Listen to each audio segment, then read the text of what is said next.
Extra time. Hello and welcome back to the Extra Time podcast, where this week we are bringing you the definitive guide to the Euros semi-finals. It's finally here and England are there. Before we get into that though, joining me this week, got a really special lineup actually. I'm quite excited for today's episode. Mikey and Sam. Mikey, you were saying your head is a bit sore. We're filming this on the Monday. How are you feeling? How are the nerves? How are you coping with everything that's going on right now? It's hard to say really. Yeah, I think we're all probably still recovering from Saturday, aren't we? Kind of emotionally, in particular. I think it's just, I don't know. There's just something about football, isn't there? And international tournaments that just completely takes it out of you. Especially, it reminded me that win against Ukraine did kind of remind me of that Sweden one, and it was kind of like it was just very celebratory. Yeah, beautiful. Now things really get serious with this Denmark game, but I think just like it takes an emotional toll on you. Just so many kind of just mad. It's hard to explain, but I just had it just felt like a very emotional weekend. Lots of lots of highs, and then like a couple of lows. Emotions. Just thinking about everything. I don't know, like everything that's happened in this tournament, like with the backdrop of COVID and everything. I've just found it quite a lot to take in at points. But it's been amazing. Oh, I was so I had such a come down yesterday after the game because it was such an emotional high. I just found myself just watching the pole vault finals on the PVC, just getting way too invested, just sort of crying along as it was going on. But yeah, Sam, big stack bully, been in the casino all weekend, watching the game. How did you find it all? How are you holding up today, my friend? Yeah, no, I'm good. I was in a casino watching the match, and I'm not a betting man. I don't do all of that stuff in it, so no one get onto me. But I genuinely like. I was a believer before the game, but I was nervous just because we were the favourites in it. And it's like, okay, we're the favourites now. Ukraine have got a few stars and they might cause us some problems. But 4 minutes in, Sterling, Kane, then the party just started. Like, as every goal that went in is just like, this is, like, it's the best thing that could have happened to the UK at this time. Like Mikey said, with everything that's happened with COVID, being locked up for 2 years, the way it feels like we've been locked up for 2 years, and then the England team doing so well. And I was watching a documentary about when Southgate came into the job and the job he had to do to basically lift everyone's spirits, to make them to believe in the squad again, even make players, and like the whole media around the squad was just so negative. And it's so crazy how far he's come in like 3 to 4 years. So yeah, man, I'm buzzing, and I'm a fully a Southgate supporter in it. Before I had my doubts, I used to get onto him a few times about certain things, but I'm fully backing that man because one, he's basically told everyone, listen, I'm gonna do what I'm gonna do, and if it works, it works. And literally every time that he's done the job, it's worked. I think he's England's most successful manager right now, isn't it? Like getting to two semi-finals in a row. I don't think that's been done in my lifetime anyway. So yeah, man. Southgate, we trust and we move, man. We move. Well, I think it could be 3 semi-finals if you include that Nations League result as well. Yeah. So, they're doing bits. And actually, I think we've got a video in the pipeline about Gareth Southgate in England. So there's a bit of debate about whether or not we should put it out before the Denmark results. Touch wood. It's all still, because let's face it, if we lose to Denmark, people like Sam will be the first ones to slag off Southgate again. I promise the tables you. will turn once again. Genuinely, like obviously we're fans are fickle in it, and I've been in that position where I've just turned on people. However, genuinely, whatever happens for the rest of the tournament, to even get to this position, you can say the teams that we faced, they might not have been the best sides, and Germany was probably the hardest team that we faced. But it's the team spirit, like it's something that people have been speaking about constantly. But the team spirit and how he's dealing with having to bring in so many different players into the squad and trusted in so many players. Like, nah, man, he's doing bits. Like he's doing bits. So regardless, I'm Southgate. Like that's my guy in it. Don't you just love how like inflatable toys and the England players in the swimming pool has become like an iconic feature of the Southgate era. Absolutely. Yeah. I reckon that was the first order they put in, like when they qualified for the Euros, was like, please can we have an endless supply of unicorns once again? Nah, Like, the pictures are it's- so funny, man. It's like they genuinely love being on them unicorns in the pool. Like. Yeah. The look on Saka's face is just priceless, isn't it? He's just like a little kid. Yeah. It's so funny, like hearing like other, like hearing about Saka from like other England players as well. I can't remember who was talking. I think about it was Shaw. him. It was Shaw. Was it Shaw? And he was just like, yeah. he's just like a little brother to me. Like I feel like he's my little brother. He just like cracks everyone up, and it's just I don't know. It kind of reminds me of like what our kind of office dynamic was like. You know, like having people in the office who like will say things. And just like just being cracked up by like the kind of most silly little things that people say and whatnot. Yeah. Saka seems like that kind of guy who's just really good to have around. Obviously a superb footballer as well. But I'll never forget the first day in the FD office. Joe Tomlinson, who hadn't said a word to me, came over, and I had my headphones on, and he announced to everyone with no proof whatsoever that I was listening to Coldplay, and I was definitely a Coldplay fan. He's like, this is Coldplay. This is Coldplay. I was like, absolutely. I feel like that was something that was like a thing in the first few weeks. I seem to remember that like really caught on, that you were a big Coldplay. A Coldplay fan, yeah, I remember still. That is so funny. And Henry was proper denying it. Like, yeah, that is well, jokes, man. stitch up. One song pops up on your playlist and you get called a Coldplay fan. So yeah, no, tricky times. Anyway, listen, we're going to get back onto England and Saka and that lot later. So we're going to start by previewing the Italy versus Spain clash, 8 p.m. on Tuesday evening. This has a classic written all over it. I mean, these two, they've met before. This is the 4th straight Euros which they'll have come up against each other, which is something I love. 2008 went to a penalty shootout where Di Rossi and Di Natale both missed. In 2012, that was a 4-0, that comfortable victory in the final for Spain. Really, when Spain were at their peak pomp, weren't they? Silva, Alba, Torres, Mata getting on the score sheet. But then 2016, we saw Italy end Spain's sort of 8-year reign as European champions at the Stade de France with 2 goals from Chiellini and Graziano Pella. And yeah, then they'll be meeting again. What I love is Chiellini's he's going to have appeared in all 4 of those matches. Still there. So, Wow. Crazy, man. He loves it. Bonucci's in 3 out of the 4 as well. McCubbs, will kick off with Italy because they probably had the most impressive. They probably had the most impressive tournament, the truth be told, out of all the sides here. They've looked pretty formidable, and that victory against Belgium, if anything, cemented their status as the team to watch. I think so. I think it's hard to deny them kind of favourites status at this point, just because we haven't really been disappointed by them at any point in the tournament. I know England and I think arguably Spain as well, Denmark certainly, have all kind of grown into the tournament, and obviously I feel like that's always become a bit of a cliche now for the teams that win it tend to kind of start slowly and whatnot. That has been the case a lot of times, but I think the fact that we've hardly seen Italy put a foot wrong so far is incredibly impressive and is carrying on this amazing form that they had going into the tournament. I don't know how many games they're now unbeaten, but they're on a 15-game winning streak at the Euros. They won all 10 of their qualifiers. So yeah, they've been superb. They're taking more shots than any side at the tournament. I think they're averaging around 20 shots a game. Yeah. Obviously, Manuel Locatelli was really superb in the group stages, but since Marco Verratti's come back from injury, he's been excellent, has taken that midfield to another level. I think he's been, one of the players of the tournament for me, especially in the knockout stages. And it's just great to see a player of a real world class midfielder finally getting to strut his stuff on the international stage. Because I don't think he wasn't playing in as good an Italy side in 2016, although I think they were one of the best sides at 2016. Antonio Conte did an amazing job with a very limited squad.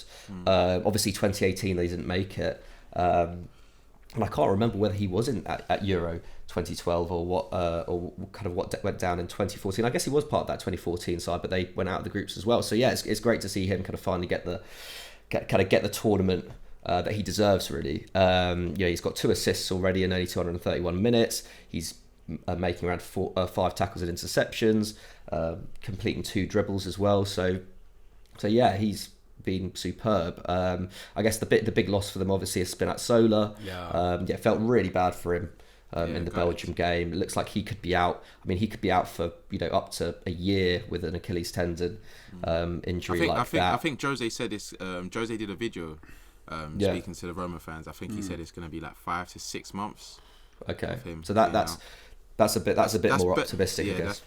That's optimistic, but it's better news, I guess, from the type of injury that he actually picked up. And I saw Courtois' wife actually apologised to him because in the latter stages of the game, a lot of the Italy players were rolling around and like staying down. I think obviously they thought that injury was the same as everyone else. So after she came out and said that she's sorry for that, so I thought that was quite good as well, to be fair. Yeah, well, because I saw it appeared at one point because he whispered something in, was it Verratti's ear? Right, yeah, and then he went down. Yeah, and then he went down again, and I think I was watching with a couple of mates, and we were kind of like, oh, maybe he is just time wasting, but he definitely wasn't. And yeah, just really sad. And obviously, massive miss for them because he's been so crucial for them down that left hand side, hasn't he? And Emerson Palmieri, I just don't think is quite on his level. Especially at this tournament. But I guess one advantage is Emerson Palmieri is left-footed. Maybe they'll be able to stretch Spain a little bit more in that sense. But nevertheless, huge miss for them. There's Giovanni Di Lorenzo as well. I think was excellent against Belgium as well. I think it was a weird one, that game, because I think they were the better side in the first half. Obviously, those 2 goals were fantastic. Nicolo Barella, man, what a player he is. To be able to kind of swivel through, kind of 3 players like that, with kind of Vertonghen bearing down you, Vermaelen in front of you, and keep that composure. I thought he was excellent, and obviously the Insigne goal was great as well. I think Belgium gave them so much space, kind of between the midfield and defence in that first half, which I think that probably won't be afforded to them by Spain. I think having someone like Busquets in there. Will be they won't get anywhere near as much space in that sense, and then obviously like Jeremy Doku caused them a lot of problems in the second half. So I think like that might be a sign to Luis Enrique that he plays a slightly more expansive attack. Maybe bring in Dani Olmo or Oyarzabal, someone who could really kind of run at that Italy defence, because I think Doku showed that could be a weakness for them in a side which hasn't looked very weak so far at all this tournament. I think that's an area that Italy will be a little bit concerned with, because I don't feel like they have faced that many, just superb kind of dribblers running at them, and especially with that defence a little bit weaker with Spinazzola out, and obviously Chiellini and Bonucci, neither of them are the fastest centre backs these days. So I think that will be probably where Spain try to exploit them. I mean, Doku played like a man possessed that game. It was quite remarkable. So good. Yeah, he was moving mad. He was moving. He's a baller. He's definitely going to get signed this summer. I like what you said about Verratti. Great to see him finally showing sort of his worth. I feel like you could say that for so many of these Italian players right now. Insigne, who's always been someone we talk about, and we know he's suddenly looking like a sort of the genuine world-class forward. 6.3 shots and key passes per 90. I saw him being linked with Tottenham in the gossip columns today. I'll be very surprised if that was the kind of thing to go ahead. But I mean, Sam, even if we look at like the manager, Roberto Mancini, he's maybe not in recent years had the credit he deserves. And then if we look at Donnarumma, I feel like Donnarumma's finally putting himself on the world stage in terms of his genuine quality, because it always gets wrapped up with the money side of him and sort of maybe being difficult and Mino Raiola. But when all that stuff's put aside for Italy, he's looking like the world's best keeper in many ways at the moment. And Mancini's looking like one of the most formidable managers out there. Yeah, that's the thing. When Mancini got the job, I don't know if it was as hyped as it should have been, but he's still in his prime, let's say. I think he's easily the best manager at the competition. I think with France obviously winning the World Cup, they obviously come into this tournament as the favourites, but Italy's record and the way they play as well, they kind of should have been up there. Like, you know what I mean? But I think that was good. That was good for Italy, because it's like, okay, cool, we're just gonna go through the group stages, do what we need to do. They had a few hiccups against Austria. Austria caused them a few problems, but after that game, going up against Belgium, they dominated that whole game. And someone that no one's really like, I've seen a few people giving him his shouts, mainly Chelsea fans, so I'm gonna have to give him his flowers in it. But Jorginho has been quality. Unreal. He has been unreal for this Italy team. We're talking about the Verrattis and the Insignes, but what Jorginho does and the balance that he brings to that team is actually, I think now people are starting to see what he does for teams and how good he is at what he does. Like, he might not be the fastest centre midfielder, but like Paulo said, you play football with your brain. It's not always with your feet, and Jorginho is probably one of the best that do it. And Donnarumma, I haven't watched him that much. I've seen, obviously, when you see goalkeeper highlights, every keeper can look amazing in it. But the amount that he comes out and how commanding he is at his age, and the fact that he's got Chiellini, Bonucci's commanding these Italian legends, like he is the one that's telling them where to go. Like, that stuff gets me gassed, because it's like he's so young, and obviously we know that he's probably going to make the move to PSG. Everything seems to be wrapped up already, so that's just another stage. Even if he spends another 5-6 years there, he's going to be 26 if he runs down that contract and moves elsewhere. Like, he's got a good 15 years at the top of his game, and if they do win it, it's going to be largely down to him, because the times that he has come into question, like the few chances that Belgium did have, he stopped them with ease, and he comes out of his area. I think the last few minutes they had a free kick that he won a free kick for. Powerful. He came out, commanded it, won the ball. It might not have been a free kick, but he was there and he did what he needed to do. So yeah, man, I really like this Italian team. I think they've just got such a well-balanced squad. Yeah, completely agree. Yeah, if Donnarumma's got anything of the Buffon in him, it'll be 2040 and we'll still be talking about Donnarumma on. Yeah, no joke. Absolutely. I wonder who'll still be working there. Maybe Atkins. But, yeah, you're right. They've got like a real. They've got that team spirit you feel like they need to go deep in a tournament. You saw Mancini making sure that everyone is trying to get everyone minutes as much as possible. Players like Pessina, who can come out of nowhere again to be stars of the show. Locatelli going to get a big move. So it's all going the right direction. It looks like they've got a very set team, but for that Spinazzola injury. So yeah, formidable opponents at the moment, Italy. But let's move on to Spain, who, from a nervy beginning, Spain have a chance here, don't they? Spain really do have a shot at going deep in this tournament. I think people forgot, like, they had more shots, more possession, and completed a greater percentage of their passes than any team in the qualifying process. So it's no secret to see them almost replicating that again. They've been sort of blowing away teams. It was the first team to score 5 goals twice in consecutive games. I felt sorry for Denmark because they became the first team to score 4 in consecutive games, and Spain sort of saw that record and raised them by 1. But yeah, obviously a little nervy in that shootout against Switzerland. He was sort of criminally taken down to 10 men. Mikey, one of the sort of never know what's going to quite come from this Spanish side. What have you made of them in this tournament so far, and what do you think is their weapon, certainly in this Italian game? Yeah, I think they've been good. I think they got a lot of criticism in the group stage. Obviously, they struggled to really pull through against Sweden, in particular in that first game, and I think that led a lot of people. I think we're kind of quite used to Spain like disappointing at major tournaments now. Obviously, they since 2012, they went out of the 2014 World Cup group stage. They got knocked out by Italy in the last 16 at the Euros, and then got knocked out by Russia in the last 16. So they haven't made it past the last 16 in the last 3 tournaments until now, and so I think there's always kind of doubts about them, and the fact that their squad isn't what it once was, and obviously the build up to the tournament, there was lots of kind of COVID stuff wasn't there, and Luis Enrique not taking any Real Madrid players and whatnot. It's all been set up for like Spain to crash out and for the Spanish press to completely crucify Luis Enrique and for him to lose his job. I was convinced that was what was going to happen. Like I thought, they'll go out the last 16. Enrique will lose his job in kind of in disgrace, and whatnot. It just felt like that's what the story was going to be. But now they've played well in, I think, almost every game. Obviously, start of the tournament they couldn't really put it away. Obviously, Morata coming in for the usual criticism for being quite kind of unconfident in the final third. Obviously, put that to bed against Croatia in the last 16. What a great take that was with his left foot. That was a big finish. Yeah, and a big moment for him as well. And I think the Spain team in general, because it looked like that was a game that Spain were going to throw away, didn't it? Like I think defensively, if anything, they've been a bit weak at points. Obviously, the mistake to let in Freuler and Shaqiri for the Switzerland goal in the quarterfinals.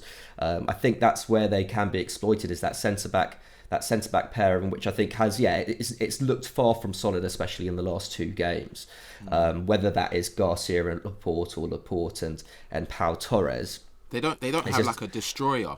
Like they're neat centre backs. Like Laporte and Torres, they're good. Like Garcia, they're good, but the thing is with Italy, like you can see, you look at their centre backs and you see destroyers. You know that strikers are gonna go when they're attacking them. They're kind of worried, like, you know what I mean. But Laporte and Torres, they're the type of centre backs that want to play like neat football, like win the headers. Some of the goals that I've seen them concede as well, I've seen strikers towering over them. So I think that's like you said. I think that's definitely a problem that that Italy are gonna try and exploit in their game. Yeah, massively, and even if that means playing for set pieces and whatnot, that might be a kind of a tactic that Mancini uses, especially if they get frustrated at any points in the game. So yeah, I think that will be probably where their weakness is. As for their strengths, I think the midfield battle is going to be fascinating, isn't it? Seeing Busquets, Pedri, and I'm trying to think Okoko, of course, against Verratti, Barella, and thinking who we were speaking about before, Jorginho. Yeah. Sorry, my brain's still not working from Saturday. Sorry to all the viewers at home, but I think that will be really fascinating. Obviously, Pedri's had an amazing tournament, probably the best young player at the tournament, isn't he? Easily. He's having the kind of tournament that I predicted Jude Bellingham to have, and we've not seen Jude Bellingham since the Croatia game, haven't we, pretty much? So yeah, he's been superb, hasn't he? What a year that guy's had. One of the best players in the Barcelona team last season. Easily one of the standout players in the Spain side, and probably one of the standout players of the tournament. He's completing something like 5 long balls a game, creating nearly 2 chances a game as well. So he's been great. Busquets, I think, he's been very solid as well. So yeah, I think that midfield battle is where it's going to be kind of won and lost. Like I was saying, it'll be interesting to see if he starts someone like Oyarzabal, who I think is a bit more, can take players on in the final third, because I think that front 3 as well it's not always been the most balanced. I'm not sure if I really necessarily like Gerard Moreno playing on the left or right. I kind of prefer him as a centre forward. Agreed. But I thought Sarabia, to be fair, gave a good account of himself against Switzerland as well. So yeah, there's a lot of, I feel like Luis Enrique is going to have a few more headaches going into this in terms of his team selection. I feel like that Italy team kind of picks itself. But yeah, aside from especially the attack, I think Spain, Luis Enrique has been switching a lot. So yeah, it'll be interesting to see what he does with that. But yeah, I don't know. It's really hard to call this one. I don't know what you guys think. Yeah, it is tricky. Pedri, he deserves some assists for some of the passes that he's made in this tournament. Like Koke should have put one away against Croatia. I think Morata should have certainly scored a few. But I mean, I completely agree with you. I this is going to be a lot closer, I think, than people perhaps suggesting. I just think Italy's more kind of settled sides maybe should get the better of it. I mean, Sam, like, if we compare the fact that this isn't a vintage Spanish side by any stretch of the imagination compared to what they've been used to, that said, I think some of these kind of guys like Ferran Torres, even Sarabia, they're stepping up and they're making a good account of themselves. I mean, Dani Olmo, he's got 2 assists. So they do have like individual weapons that can come out and cause Italy problems. I mean, do you think they've got enough in the tank there, though? No, 100%. I think the thing is, like you just said, Spain are used to having superstars, like stars that you can say, okay, cool, when it's up against it, we can trust in a Torres or a David Villa or a Silva to get us through. Now they've got a few men that are good. Like all of these players that you mentioned, Ferran Torres is very young, but he had a decent season with City. Sarabia, he had a few injuries at PSG, but he gets important goals for them at times as well. So I think that it's not like going forward is probably their biggest issue, just because of the amount of chances that they create. So now they're looking at it, and you can see some of their strikers when they're doing their shooting, they hesitate, making the final pass, they hesitate. Especially the last few minutes against Switzerland, they were creating chances like every 30 seconds, and it's just like, you're not going to get this against Italy. So these are the type of games where you need to kind of get into the flow of scoring. Obviously, we saw in the extra time of the game before when Morata, he had a big moment, like Mikey said, and the thing I like about Spain is that they're just persistent. They've got players in their team that just keep on going. Pedri, he's going to go the full 90, going to go beyond. Koke, going to go the full 90. Even their fullbacks, Aspi, Jordi Alba, they're used to these moments. So they're going to keep on pushing the team. And I think players like that are going to be key for Spain winning. If they go behind, just trusting in the system, knowing that the players that they've got up there, Morata is probably one of their most senior forwards now, isn't he? And he's still quite young. Do you know what I mean? So they're going to need those experienced players like Busquets. I think Busquets coming into the team as well has helped them a lot, because I don't think he didn't play the first game, played the second or third game, I believe it was. And then their balance was just so much better. And you can see like the numbers, I think the numbers are here. He's had 5.5 tackles and interceptions per 90, 3 aerial wins as well. He's such a seasoned centre midfielder. Like he's just good at what he does in it. And I think him and Pedri, that balance there with Koke, the fullbacks I've just mentioned, and if their strikers are on, I think it could be... I'm not putting them as favourites because this is just my opinion in it. But if they score early, I feel like they'll grow into the game. If Italy just come and bombard them and it's another Belgium, I think it's just going to be an Italy win. But if Spain can get a goal early and get their confidence up, I think that's when we're going to see like a proper tie. Yeah, I like what you said about Azpilicueta. I think he's just proving how important he is for a club and country. No surprise to see his sort of reintroduction by Tuchel into the Chelsea side. That was a big turning point for their season. And like you said, that experienced Spanish core is what's so important and vital to keeping these kind of young guys, keeping the belief, keeping the structure up as well. And yeah, like you said, semi-finals for them is a great tournament, Spain. And looking ahead to Qatar, they're going to be pretty solid. And they've had something like 67.5% possession across the games, which is about 10% more than any other side of this tournament. I don't think it'll be the same again. Mikey, let's go for a quick score prediction on this one. Yeah. What are you saying? I think I will back Italy. I just think they've been the better team throughout. I think that they've certainly managed the games better in the knockout stages. I think we can all agree with that. Yeah. And I think that's going to be invaluable. I really think that's going to be invaluable. I think that the experience of Chiellini and Bonucci at the back again. Donnarumma being unreal, hasn't he? He looks like a player 10 years older than he is. Yeah. I was actually looking back at pictures of him when he first broke onto the Milan team. He doesn't really look that much different when he was 16 either. Yeah. He looked like a 32-year-old at 16. It's mad. But yeah, I think Italy will just about pull through this. I think they'll see it out like 2-1. I think. Okay, nice. Yeah. Sam, what do you think? Yeah. I was literally gonna go 2-1 as well. I don't see Spain scoring more than one. But you never know. Yeah, I've gone 3-1. I can see just a race away goal at the end. Insigne starting off the celebrations. But yes, all right, we'll park that one. We've all gone for an Italy win, and we'll move on to Wednesday's game, 8 p.m. You all know what it is. England versus Denmark, the semi-finals of competition. Obviously the story about Denmark and everything they've gone through it's amazing that they're here where they are, but I think we should almost park that and just view them as the side which they are, which is a very good team. I think that's the bottom line. This is actually their 4th semi-finals at Euros, which is one more than England's. I think people forget that. The last time they met in this competition was in 1992. It was a goalless draw, game week 1 in Maehlr, and actually Denmark went on to sort of stun the world and win that competition. They beat the world champions Germany 2-0 in the final, and that's their only major honour. So they've got pedigree in this competition.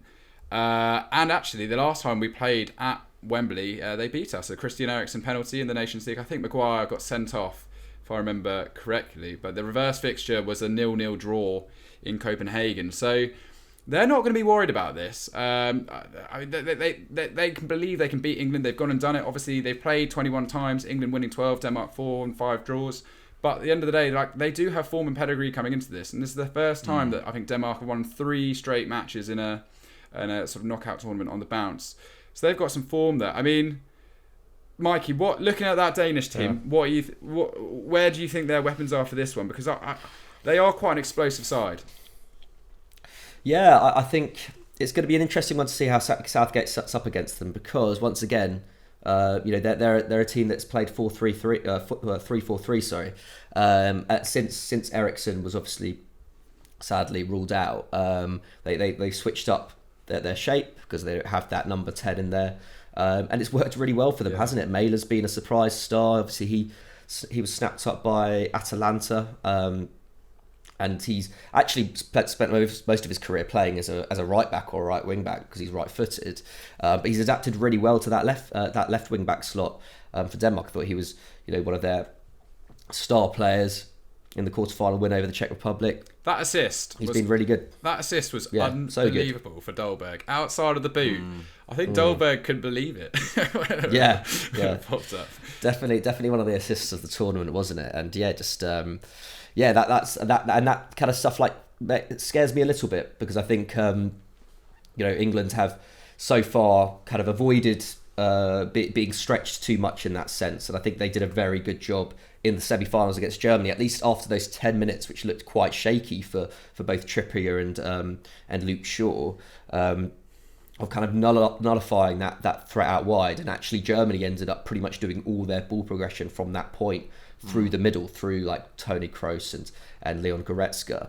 And I feel like if England were to set up in a 3-4-3, I feel like Denmark would have to kind of do that as well. And they do have players who can do that. Obviously, Thomas Delaney and Pierre-Emile Højbjerg are very, very used to playing in a very vertical system. And both are really, top-class midfielders. I think Højbjerg has created more chances than almost anyone at the tournament. I think he's created something like 10 chances, which is the most in the Denmark side. I think out of the players left in the tournament, I think it's really right up there. I think maybe Jordi Alba's created more, but that's about it.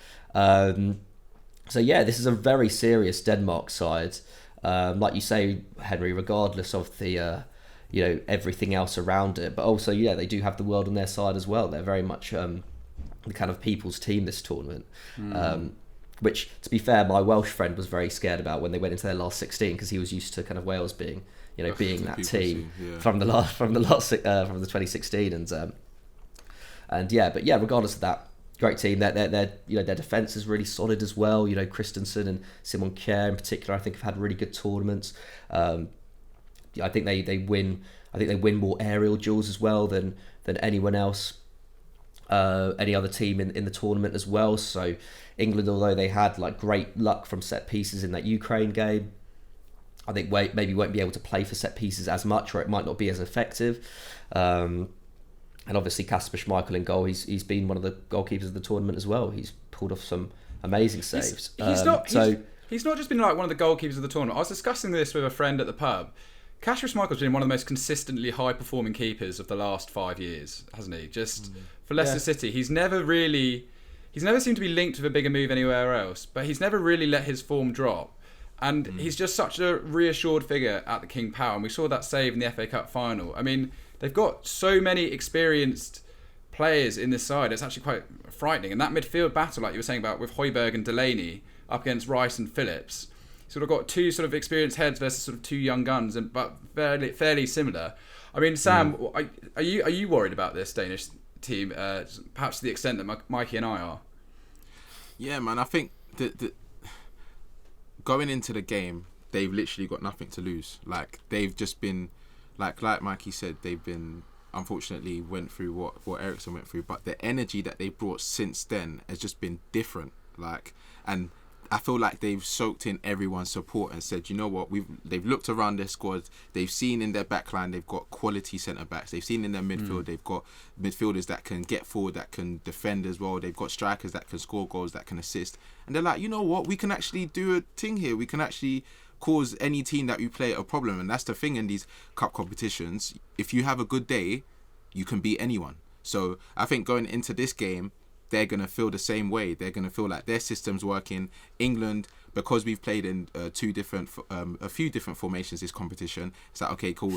If England switch now, are they gonna feel like they're in a better position, like, oh, Southgate's worried about us type of flex, so they might take that as a positive as well. But yeah, man, I think they've definitely got players that can cause us problems, and they're confident. I've seen a few of their interviews today, actually, talking about playing against England. They've said that we've got a good squad. I think Paulson said that they played us 2 times. They took 4 points off of us in the Nations League, so they don't understand why we're so confident.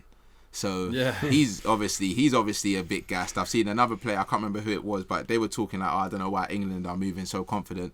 So they're probably in their camp thinking, who are these guys? Like, they're going to come into that game and want to ruin the party. I've seen another interview where they said that they want to ruin the party. They want to come to Wembley and upset everyone. They want more crying fans on the big screen. So yeah, man, they it's gonna be interesting. It's gonna be very interesting. I think the start of the game is not gonna determine, but I think it's gonna determine the pace of, like, who's gonna feel like they can get the result, if that makes sense. Like, because, you know, the way we started the Ukraine game, you can kind of feel, okay, cool, we scored the goal, energy was up. Even when we dropped off a little bit, we were still in control. If Denmark start the game bright, that we've never been in that position. We haven't even conceded a goal.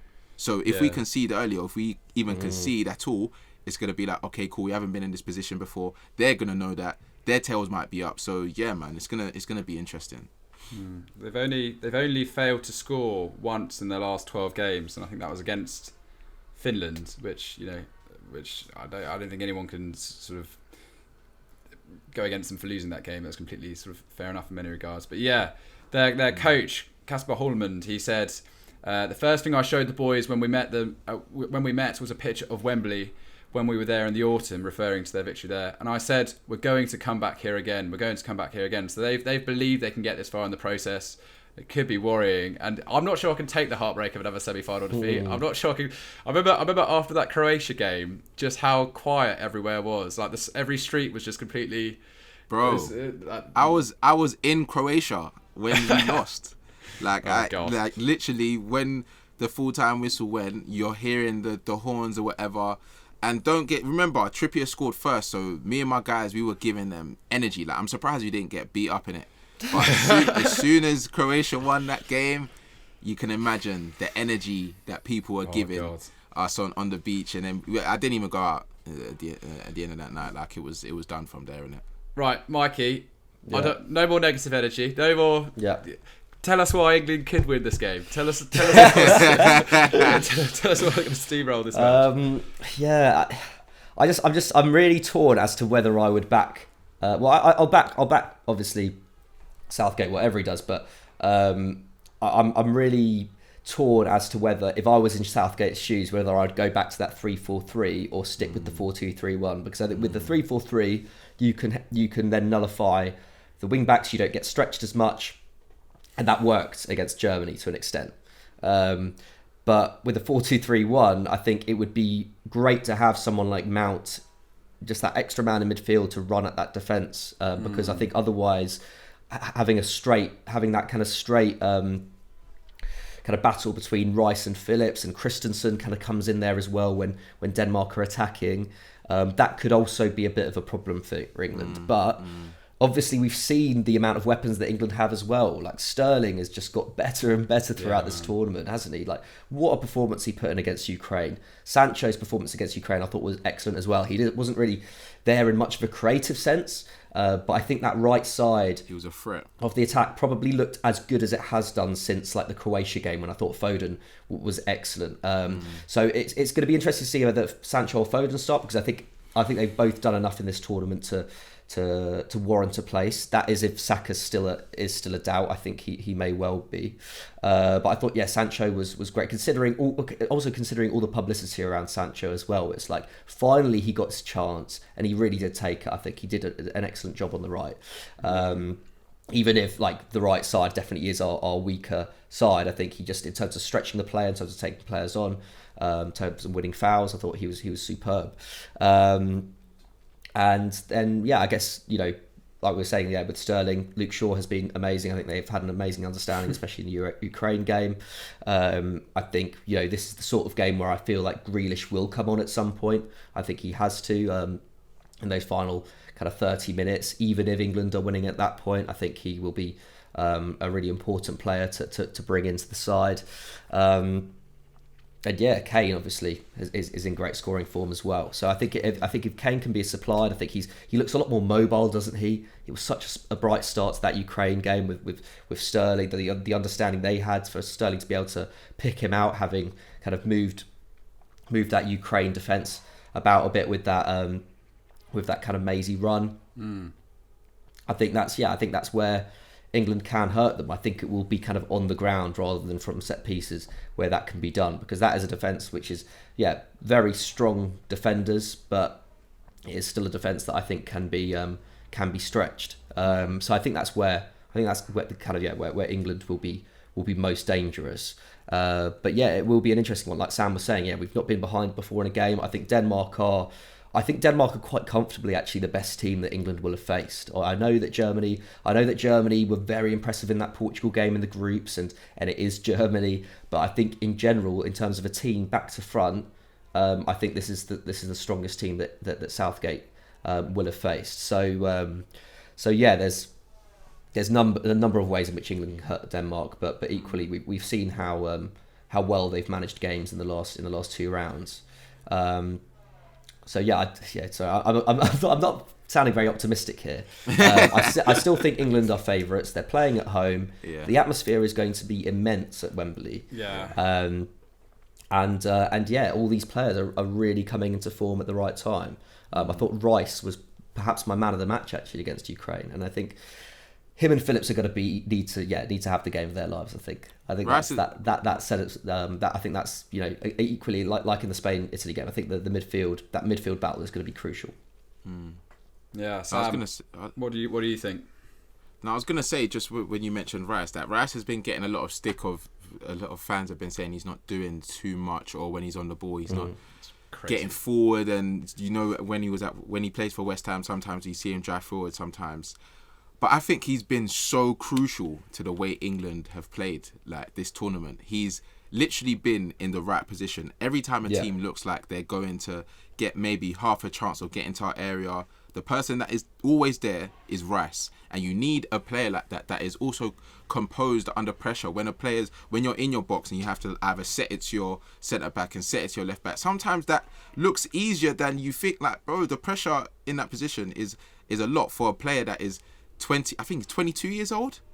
His first major tournament for his country, being trusted in that position, basically taking the role of the vice captain of the team. Like, that's a big responsibility, and I think he's taken that in his stride. I think that the whole England squad, everyone when they've come into the team, they've done well. Like you said, Sancho, the hype that was around him, Grealish, the hype that was around him, getting minutes and things like that. Southgate said, you know what, I know this team, he believes in everyone's quality, and that's what I like. That's why, even though there's going to be conversation about what formation he's going to use, and like Mikey, I kind of prefer the 4-2-3-1 just to get an extra midfielder in the team, and I think we do play better with an extra midfielder. I trust that he's going to make the right decision for this game, just because there's so much quality. Like, whatever team that he plays, even if you think Saka should start over Sancho because if he's come back from injury, he just plays well on the right, and it's better for him to cut in and that. Like, I don't mind, because Sancho will come off the bench and do madness. Grealish will come off the bench. Foden, like, we've got ballers that are trusting in the system and trusting that whenever they get called upon, whether they get 20 minutes, 5 minutes, you see Calvert-Lewin, he's getting 10 minutes in the last game. Like, they still want to just give their all for the squad, and I think that's one thing that this England team has over any other team that we've seen in any other competition. We saw signs of it in the World Cup, and obviously we saw how far we got in that. But I think there's more quality in this squad, and there's more belief. Like, we're going into every game and we're thinking, you know what, we can win every single game. It's not, we're favourites and we're going to take that on our chin and do that. And even through this tournament, you're seeing people like Mourinho coming out speaking about Luke Shaw, saying that his deliveries are poor, whatever. Luke Shaw biting back at him and saying, listen, I don't think my deliveries were that bad. You know what I mean? And then the next game getting 2 assists. Like, that's the type of thing we want to see. You know what I mean? We want to see them confident. We want to see them say, oh, you think that I'm not doing this well, or you think the media saying this? Okay, cool. Raheem Sterling said the same thing. We heard all the chat about Sterling before his last 20 appearances. I think before his last 20 appearances, he had like, I can't remember the exact number, but he wasn't scoring that many, yeah? And then he said that he got to a point where he just drowned out all the noise. And since then, he's been scoring, getting assists, being effective, like being seriously effective. I don't think I've seen Sterling play this free in time. I don't even think I see this Sterling for City. Like, this is England Sterling now. Like, you know what I mean? He's free. He drives at players. He draws players in. He makes the right passes. So yeah, man. Like, I'm really confident that we can get a result in this game. And I think with all the players that we've just mentioned that are rising to the occasion, I think we can not. It might not be a 4-0, but it could be a little comfy thing. I don't want to speak too soon, but you know what I mean. Okay. It could be a little comfy thing, man. Okay. Let me not talk too soon. No.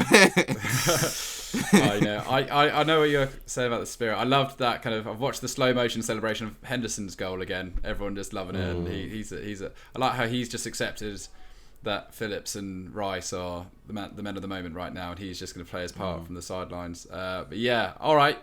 Sam has gone for a wild 6-0 victory to England. Mikey, what do you reckon? I am going to back England, but I also think I feel like it might be time for England to concede. I think it might be quite a tight 2-1 win. Hopefully, England will take the lead. In that, but yeah, I think as long as England can keep that right side held down, because obviously you've got Maehlr there, you might have Damsgaard moving in there as well, him and Brathwaite switching sides and whatnot.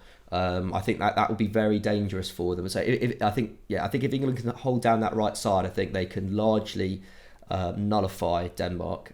Same goes for Denmark, to be honest. We're obviously incredibly dangerous down that left. But yeah, I think it's going to be 2-1. All right. Yeah, same scoreline from me. I reckon it'll be a bit more cagey. But, dare to dream that we will sort of get ahead. But anyway, that's our conclusion. Wait, you didn't ask me. I did. You said something. No. All right, Sam. I didn't say 6-0. I didn't say 6-0. Don't make the unofficial prediction of 6-0. Nah, I don't think I'm hoping we're not going to concede. So I'm gonna say 2-0. I think it's going to be similar to the Germany game. We get a goal, and then we just get like another goal in the last 10 minutes, and then all celebrations, beers in the sky, all them videos. Mikey having another serious hangover, and happy days, man. Nice. I think the boys are shooting Sunday vibes on Thursday morning, so I hope that it's the worst Sunday vibes ever. That's what I'm going to say. Next week's episode of the podcast could either be, well, depending on whether we don't want to think about it. Let's not think about it. Let's leave it there. All right, guys, thank you so much for joining me. Really enjoyed this episode of Extra Time Pod. Sam, quickly on Snapchat, what have you been working on this week? Today, actually, no, it's going to be yesterday. I brought a Snapchat on Shaw and the Roberto Carlos comparisons. Roberto Carlos giving him that little cosign. So if you want to hear that story, go to Snapchat and subscribe and tell a friend. Nice. And Mikey, if there was one video that you'd recommend, which one would it be? Oh God. Go and check out the rise of Jack Grealish that we put out at the start of the tournament. That was written by myself. I think Danny or James did the edit. That's been doing quite well actually. Go and check that out. God, I can't remember the last explained vid I did. I feel like I usually plug those, but thanks for having me on anyway, Henry. It's been very enjoyable. Just go and check out all our kind of Euros content. There's been a lot of kind of transfer-y kind of stuff of players who've impressed this tournament and it could get moves afterwards. Just go and check out all that stuff. Nice. Well, thank you everyone at home for listening, be it on Spotify or whatever platform and on the YouTube channel as well. Make sure you like and subscribe and spread the word of the Extra Time Pod because we're here every week. But anyway, Sam, Mikey, thank you, and we'll see you all next time. Bye bye. Thank you. Peace. See ya.